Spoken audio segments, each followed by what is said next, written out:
Look at the situation, man.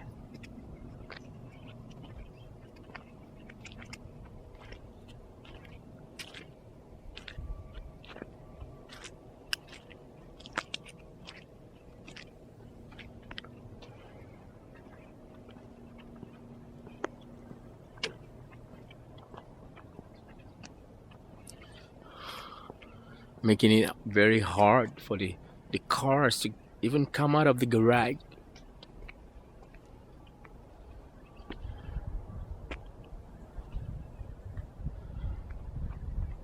God.